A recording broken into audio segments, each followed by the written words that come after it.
Hello and welcome to my porch here in Louisville, Kentucky. It's about 6:30 in the morning. I'm out here enjoying a cup of coffee and smoking my little cigar, preparing for the caregiving week. So we'll talk a little bit about transportation and delivery and all this other stuff. Um, See, years ago, I had a friend who owned a taxi cab company. Uh, who covered 9 counties here in Kentucky, and they're opening up another one here in Louisville. It would be the Jefferson County, so it'll be 10 counties. Um, he called me in because we're not computerized. We're doing everything by hand. We're not good bookkeepers. We're not anything, and they wanted to get caught up with everything and keep abreast of regulations. So they hired me to come in and do that, and I did all that. And eventually, I became a partner of the company, of both. And then I became the CFO as well as a full partner. And for the years I was involved, just the years I was involved with the taxi and medical transportation, we spent literally millions of dollars on all the expenses that went into the regulated business. Whereas you would get a car in, a taxi, you would have to paint it, register for number one, you'd have to register your color, your logo, have it approved, and all this. But you would have to paint each car, stencil logo, every single car when you got it in. It had to be inspected multiple times a year. You had to get insurance on it and tags, special tags for this, on top of registration and everything else. And then you would have to register with the airport authorities and other things, in the ABC office, alcohol, and all that other stuff. It was quite a lot of expense above and beyond what you were making. And then all of a sudden, you get Uber comes in. And Uber didn't have any of those requirements. They didn't have to have the color. They didn't have to have the logos inside their cars. They still don't. And they're driving around in basically unmarked cars, vans, whatever, and having really none of the requirements or the costs that a transportation company like ours had. Uber, the company, didn't have those kind of expenses. You didn't have to get a specific tag for that, and register them with the airport authority and all this, and Medicaid, Medicare, care, and all this other stuff. Now I see transportation companies in vans with just their names written on the side of any color they want. They don't have to color it. They didn't have to have a specific logo. They just have stencil on the side of the name of the company. And that undercut the taxi cab business dramatically, which was a regulated business, is a regulated business. And that's why you see fewer taxis on the road, because Uber can undercut them like crazy. But that also goes back to the post office. The post office used to deliver letters and packages. And then UPS came in and took away their package business, and FedEx too, took away the overnight deliveries and the documents and all this, for they were direct competitors on that part. But that undercut the post office, which is our post office, by the way. We, the people. And that's put the post office in a bind. And so you had UPS, which I agree is a good thing for packages and big packages.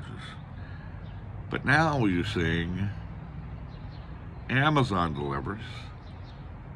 Amazon was a seller who now delivers.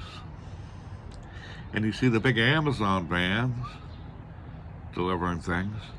But now I also see people in their own private cars pulling up, delivering packages. for Amazon.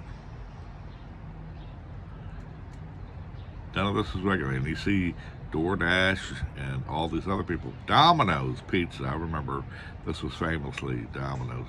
When you had delivery, now the old days, if you had a delivery from a grocery store or something, they'd deliver it in a truck that was logoed and stenciled that said the name of the company.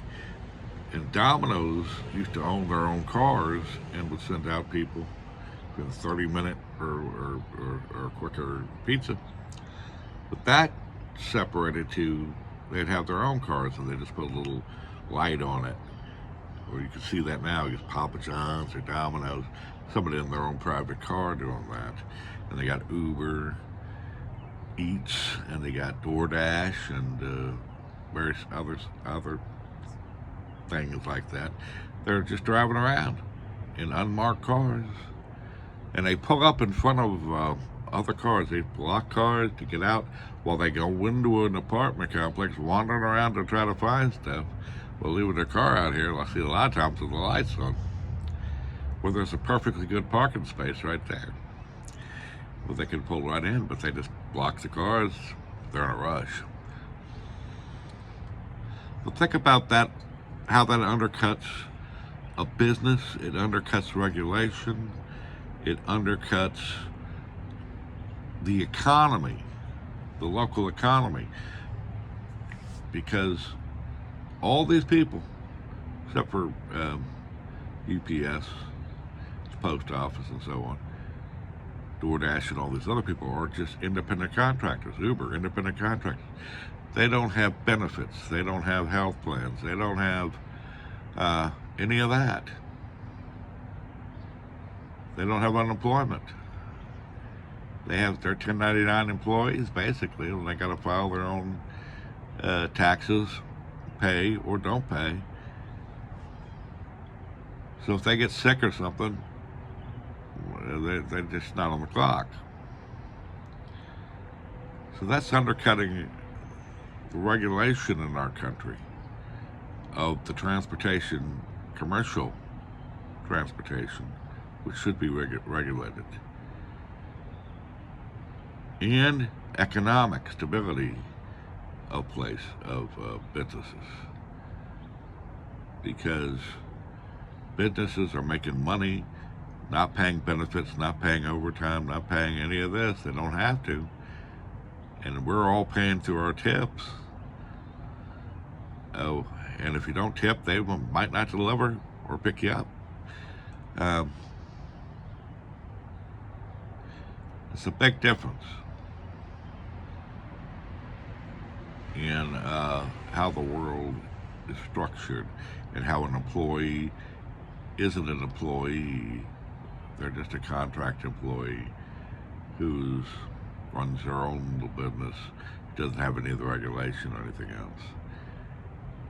So I've been watching these people delivering their packages from their own cars for Amazon, and that just shows you how it's progressed to that point, to deliver the next day things and stuff, but not in Amazon vehicles, in their own, in DoorDash, whatever.